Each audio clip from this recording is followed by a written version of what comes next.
In February 1993, approximately 130 men, women, and children lived in a large house just outside Waco, Texas, on property they called the Mount Carmel Center. The leader of this group was 33-year-old Vernon Howell, who later changed his name to David Koresh. David believed he had been asked by God to deliver the message of the book of Revelations in the Bible to the world. Rachel, David's wife, and their 3 children also lived at Mount Carmel. The Mount Carmel property was established as a religious retreat by its founders in 1935. Followers came to be known as Branch Davidians. In 60 years, there had been only one incident in an otherwise unblemished record of the Branch Davidians' peaceful existence with their neighbors. Former leader George Roden's wife gave leadership of the group to Koresh. Roden then unearthed a dead woman in her coffin and challenged Koresh to see who could raise the dead woman. Koresh called the police, who said they needed evidence. Koresh and several followers went to the ranch to take pictures of the coffin, and Roden opened fire. Roden was shot in the finger. Koresh and 7 others were arrested. All were later acquitted. Former leader George Roden also accused David Koresh of getting his 75-year-old mother pregnant. He raped my mother. In response, David replied, "If I took a 70-year-old woman and got her pregnant, you better watch out. I'm God." This statement, obviously said sarcastically, was repeated out of context over and over in the news media and by the FBI in the next weeks to portray David Koresh as having claimed he was God. Many people at Mount Carmel held responsible jobs in the outside community. Wayne Martin was a well-known and respected Harvard-educated lawyer. Sherry Jewell was a computer analyst and teacher. David Jones was a mailman. Mike Schroeder and Woody Kendricks were craftsmen. Church services were no different than what you'd expect at any church service.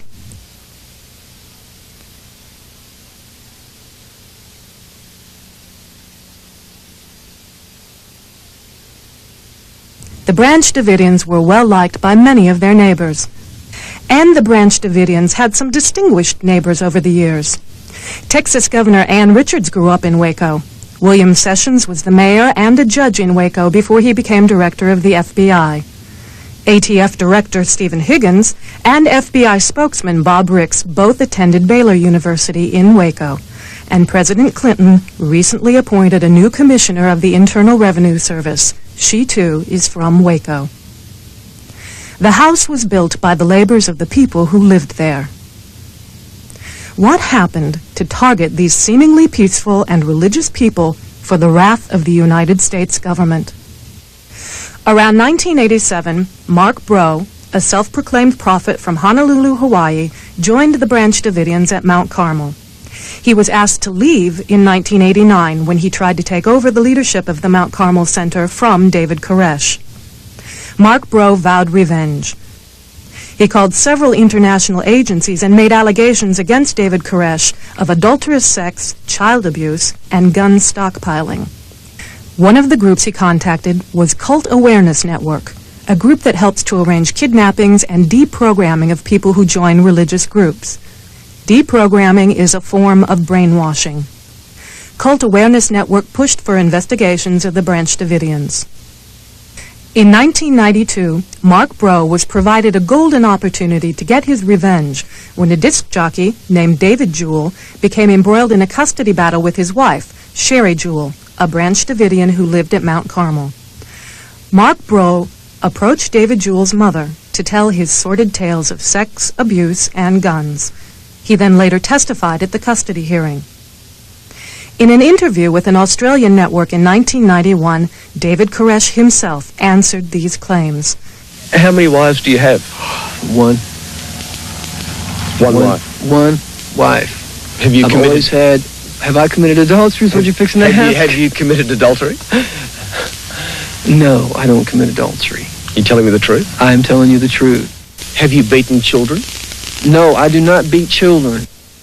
I think the girl's name was Aisha. Yeah, was her parents there? Her parents were there. Did you do it? No, I didn't do it. Nonetheless, these very same allegations made their way into the search warrant affidavit written by alcohol, tobacco, and firearms agent Davy Aguilera on February 25, 1993. The ATF is responsible for seeing that taxes are paid on certain types of guns and enforcing federal gun laws. Why would these allegations be included in an application to search for weapons violations? The ATF has no authority to investigate child abuse or polygamy. And these allegations were investigated by the Texas Welfare Department and the McLennan County Sheriff's Department in 1991 and 1992 and were found to be baseless. Parts of the search warrant affidavit by Agent Aguilera were false. Here, Agent Aguilera refers to Shotgun News, a national newspaper with a circulation of 150,000 that is sold at newsstands all over the country. He calls it a clandestine newspaper. The affidavit describes how an undercover agent had observed the upper and lower receivers of disassembled AK-47s. The AK-47 has a one-piece receiver. There are no separate upper and lower receivers on an AK-47. Obviously, Agent Aguilera didn't have a clue, and Magistrate Green failed to notice. Agent Aguilera also stated that a neighbor heard machine gun fire, but he didn't state that the McLennan County Sheriff had already investigated this claim and found that David Koresh had a legal device called a Hellfire trigger that merely sounds like a machine gun, but is perfectly legal. Machine gun fire in itself is not evidence of illegal activity. It is legal to own a machine gun if the owner pays a $200 tax on the gun. But there was no evidence the Branch Davidians owned any machine gun at all. So, bottom line, the raid on February 28, 1993 was launched because the ATF merely suspected that the Branch Davidians might have a machine gun that they had failed to pay a $200 tax on. Branch Davidian Paul Fatta, who was responsible for many gun purchases, states categorically, "There is no 50 caliber machine gun out there. There is a 50 caliber gun that's a semi-automatic that was bought perfectly legal." Aguilera also failed to mention that in July 1992, the ATF had inspected Hewitt Arms, a gun and gun parts store in Waco, where the Branch Davidians had purchased 225 guns. Henry McMahon, the former owner of Hewitt Arms, told Pete Zaralis of the Mobile Press that when the ATF agents visited Hewitt Arms in July 1992, "I called David and told him the agents have a problem with you buying so many guns. He said, 'Tell them to come on out.' The ATF agents declined this offer." Magistrate Dennis Green, the only U.S. magistrate in Waco, and himself a former U.S. attorney, issued the search warrant for the Mount Carmel property. An article in the August 30th, 1992 Waco Tribune-Herald revealed that the small town of Waco had an extraordinarily high rate of federal gun prosecutions compared to the rest of the nation, under the direction of Bill Johnstone, the U.S. attorney in Waco. This high rate of prosecutions in Waco for gun law violations may well come from the ATF's and Magistrate Green's ignorance of federal gun laws. Although Agent Aguilera claims in the affidavit to be experienced and to know about federal firearms laws, he confuses the meanings of the words machine gun, destructive device, explosive, and explosive device, all of which have different, specific meanings in the federal law books. Magistrate Dennis Green failed to notice. Nonetheless, reporters at the Waco Tribune-Herald began a scandalous series of articles about the Branch Davidians the day before the ATF raid. The reporters claimed to have interviewed former cult members. The allegations sounded amazingly like the allegations of Mark Breaux and the Cult Awareness Network members. This diagram depicts the house at Mount Carmel as it appeared on the day of the raid by ATF on February 28, 1993. In press accounts, the ATF claimed that the raid was moved up a day after the ATF learned that the Waco Herald-Tribune had started its series the day before. This was the first of many outright lies. The warrant would expire if it was not served by February 28th, and the raid took place on February 28th.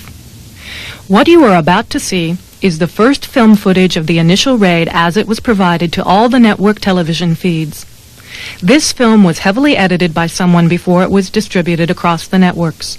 It contains obvious glitches where film has been cut out, but even this editing wasn't enough to remove the truth. We'll show these next 3 scenes 3 times. Watch closely. In the opening scene, agents are in position behind cars, shooting at the front of the house, as 2 teams of 4 agents climb ladders on the side of the house to the roof.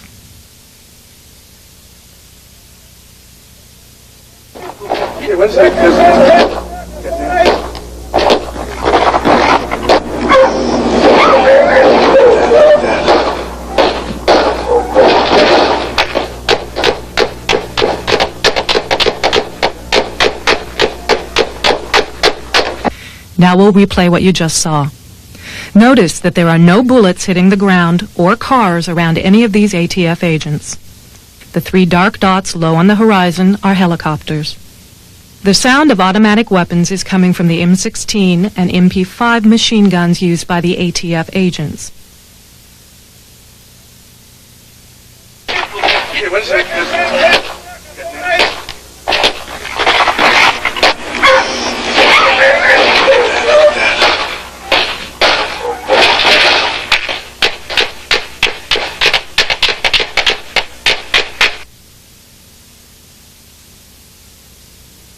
In the next scene, 2 teams of 4 agents were supposed to secure the roof within 30 seconds of arrival.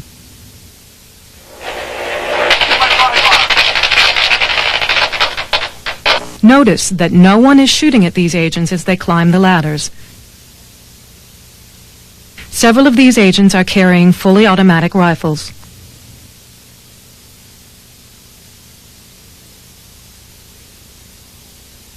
The agent at the top right side just managed to shoot himself in the leg. Did you see it? We'll watch that again. The 9mm pistols carried by the ATF have no safety protection on them. As the agent climbs the ladder, he reaches for his gun in the holster. It discharges, wounding him in the leg and causing him to slip. He is able to continue up the ladder, however. According to ATF spokesman Royster, the raid on Mount Carmel had been planned and rehearsed for months. They drilled over and over again, and we had our plan down, we had a diversion down, all were put into effect, and they were waiting. Next we see 3 of the 4 agents on the roof breaking into the window.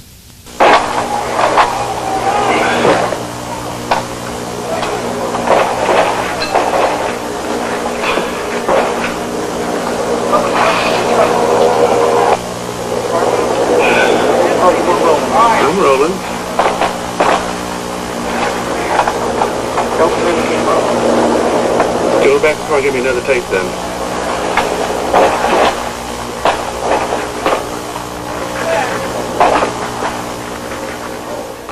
Let's watch this part again. No one is shooting at these agents. The shooting you were hearing is from the agents on the ground in front of the house. Notice that the agent is carrying 2 types of grenades on his belt. He also is carrying a smoke grenade. Both agents at the window toss in what appear to be smoke grenades.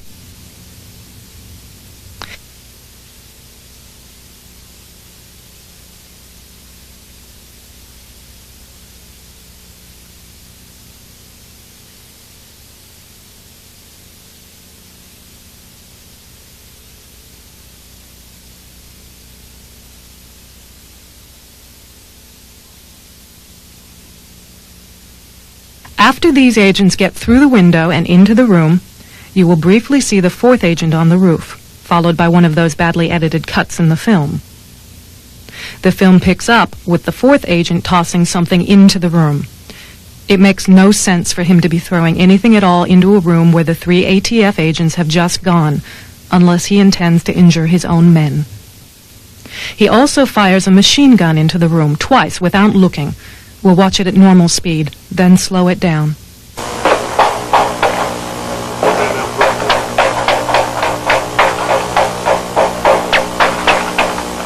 Now let's watch it in slow motion.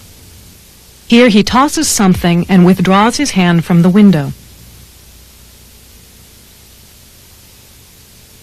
Next, without looking, he fires a burst from his machine gun into the room.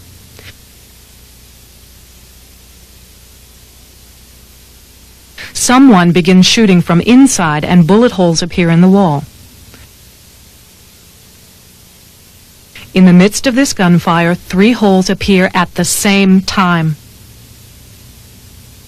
The agent fires his machine gun into the room a second time. He's then hit by a round. The bullet strikes him in his helmet on the backside of his head.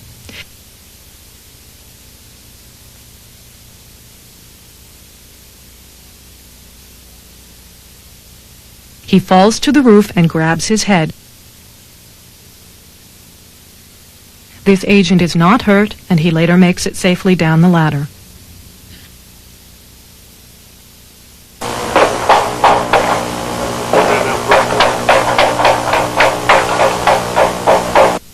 Regardless of who is shooting from inside that room, this agent just threw what appears to have been a grenade and fired a machine gun twice into the room where his 3 fellow ATF agents have just gone. All 3 of the agents who were sent into the window were killed. All 3 were Bill Clinton's bodyguards during his presidential campaign. A 4th agent was killed that day before the shooting started as he exited the cattle car. We're extremely proud of what happened out there, how our agents conducted themselves under some unbelievable circumstances. They did a fantastic job. David Koresh says, They fired on us first, but like I say, they were scared. They had it planned for months, so I don't think there's really anything they did wrong. Like I said, they had bigger guns than we did. Notice the MP5 and M16 machine guns and knife sheaths on these ATF agents who claim to have been outgunned. On the day of the raid, 29-year-old Mike Schroeder, a Branch Davidian, had left the Mount Carmel Center that morning to go to work in town. He learned about the raid on the radio. His wife, Kathy Schroeder, and their 4-year-old son were inside the Mount Carmel Center. Mike, along with Woody Kendricks and Norman Allison, attempted to go home. Mike was shot 7 times, once through his eye, another through the heart, and 5 times in the back as he attempted to climb over the fence. Norman Allison was captured immediately. He told the ATF that Mike Schroeder had been killed. The official lie, released to the news media, claimed that the men started a shootout as they tried to leave Mount Carmel. The story appeared on March 1st in the Associated Press and in the Waco Herald Tribune on March 2nd. But even this March 1st story reported that one of the 3 men was killed. Documents filed in Norman Allison's indictment also plainly show that the government knew the men were trying to get into the Mount Carmel Center, not shooting their way out. These documents also prove that the government knew on February 28, 1993, that Mike Schroeder had been shot. Yet Mike's body was left hanging on a fence for days. His family wasn't notified of his death until 5 days later. On the 5th day, Mike Schroeder's body, chewed by wild dogs and birds, was picked up on a grappling hook from a helicopter and transported like a side of beef on a meat hook. His mother was in Waco, and she was finally notified of his death by telephone. His wife inside Mount Carmel was never notified of his death by the FBI. Peter Gent's body was left atop a water tower. It fell apart and dropped to the ground when the feds attempted to lift it with a grappling hook. The Branch Davidians buried what remained of his body. 2 of the ATF's own agents sum up the ATF mentality pretty well. And the thing that I find totally abhorrent and disgusting is these higher level people took that same oath, and they violate the basic principles and tenets of the Constitution and the laws and simple ethics and morality. That's what disgusts me. In my career with ATF, the people that I put in jail have more honor than the top administration in this organization. I know it's a sad commentary, but that's my experience with ATF. On the 4th day, Jeff Jamar of the FBI is brought in to be in charge of the operation, replacing the ATF. From this point on, all news people will be kept 3 miles away from the Mount Carmel Center. ATF agents armed with machine guns and state troopers are posted at roadblocks to keep citizens 5 miles from the Mount Carmel Center. The only news that anyone in the United States will receive will be the official version told by Agent Bob Ricks of the FBI. It is illegal to use military troops against United States citizens under the Posse Comitatus Act, 18, United States Code 1385, but the FBI brings in tanks from nearby Fort Hood, a U.S. Army installation, to surround the house.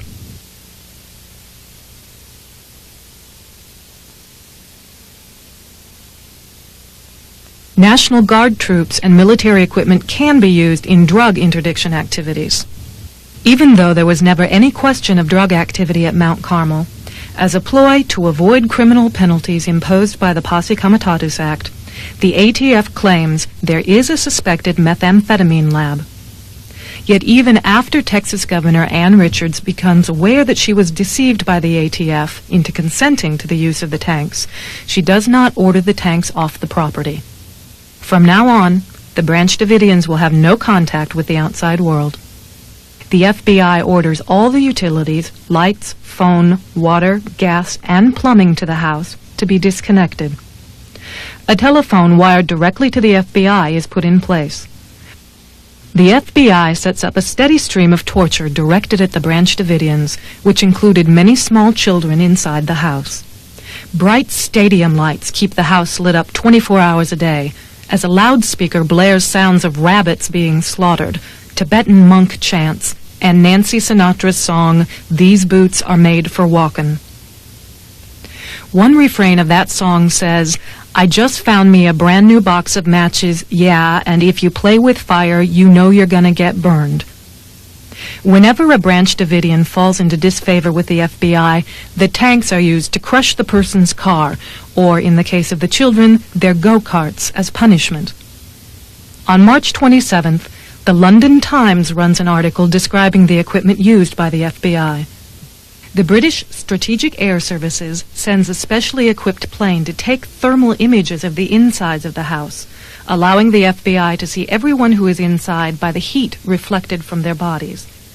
The FBI inserts fiber optic cameras into the walls of the house and into air vents. The fiber optic cameras are attached to transmitters that then broadcast the signal to the FBI receiver. The FBI can now see and hear everyone inside the house at all times. On April 19, 1993, the entire country saw live coverage of the fire at Mount Carmel. We were told that the FBI had decided to punch holes to insert a non-flammable CS gas to urge the mothers and children to come out. We were told this was done out of concern for the children. Shown here are some training scenes of the impact of CS gas on grown men.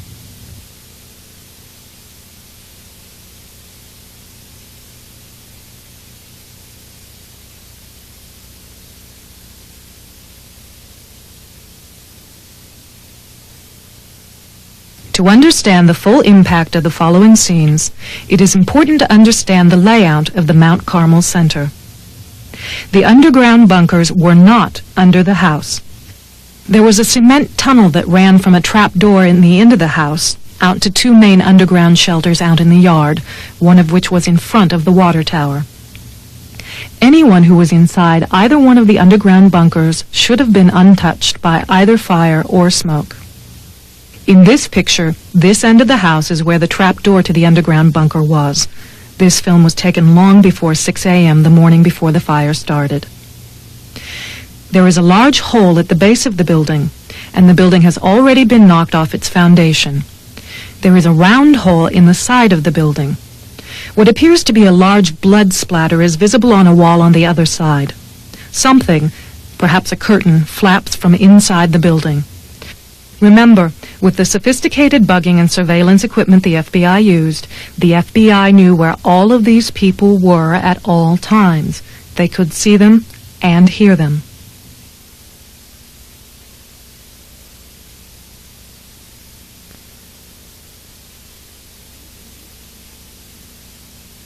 The underground bunker is in front of the water tower shown here before 6 a.m.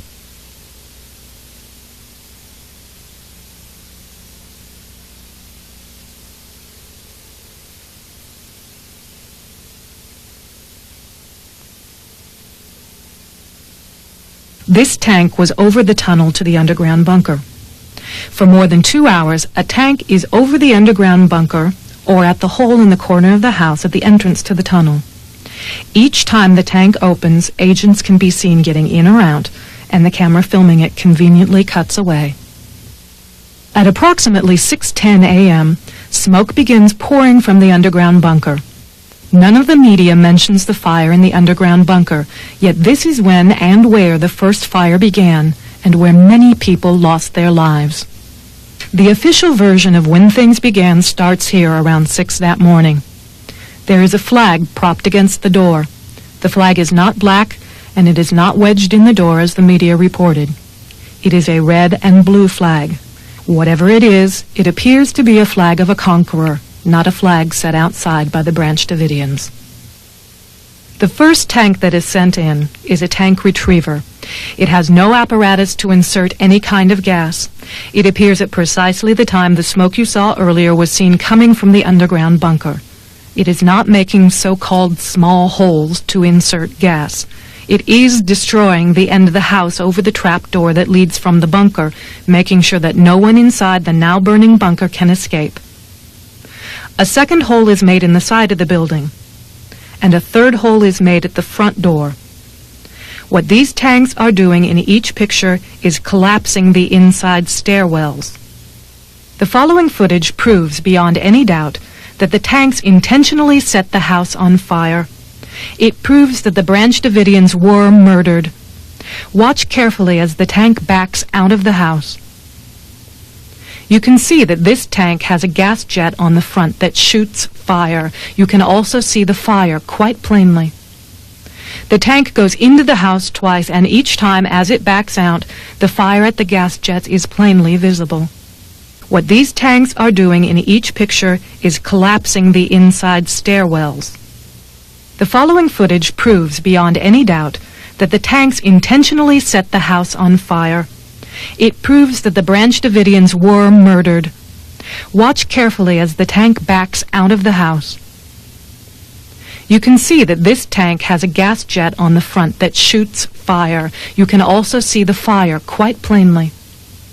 The tank goes into the house twice, and each time as it backs out, the fire at the gas jets is plainly visible.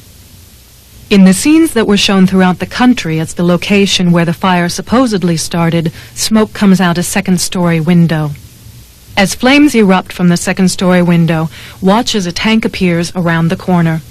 There is an agent on this tank, as if he had just leapt down onto the top of the tank.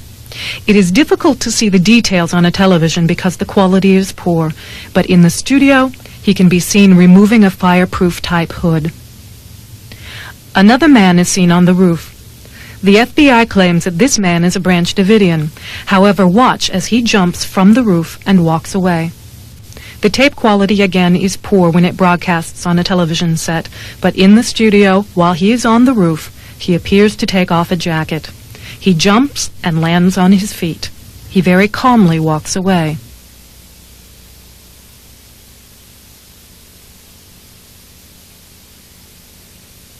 As he walks, he can be seen removing a hood.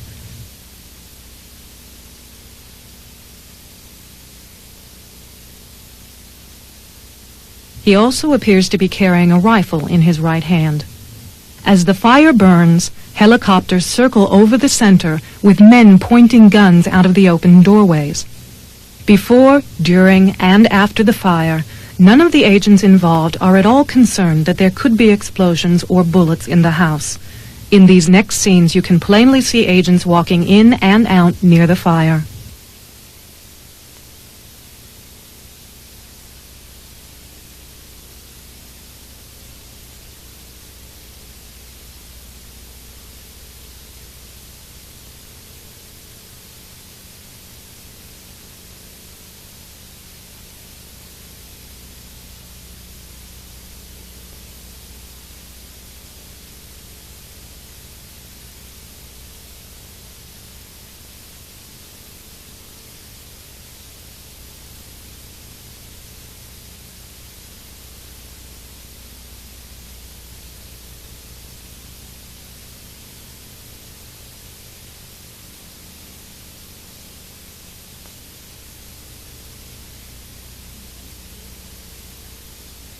In any ordinary crime scene, great pains are taken to preserve evidence. Here, tanks methodically push what remains of the house and evidence into the fire. The fire takes less than an hour to burn down the entire center.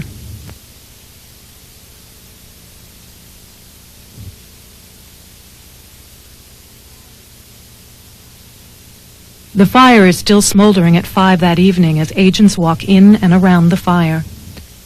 It is obvious that there is no genuine concern over the supposed millions of rounds of ammunition. Even though the FBI and the media consistently referred to this cement building as the bunker, the real bunkers were underground, as you were shown earlier. Many of the bodies that were found in the underground bunkers, not in the well house. In one final crude and insensitive display, the ATF raised its flag in victory over the ruins of Mount Carmel before the day was over. One voice was heard that day telling the truth. Brad Branch, a Branch Davidian who had left the Mount Carmel Center before the day of the fire. Now they're finishing off the job right now. They're destroying the crime scene. America, this is the biggest lie that's ever been put before the American public ever.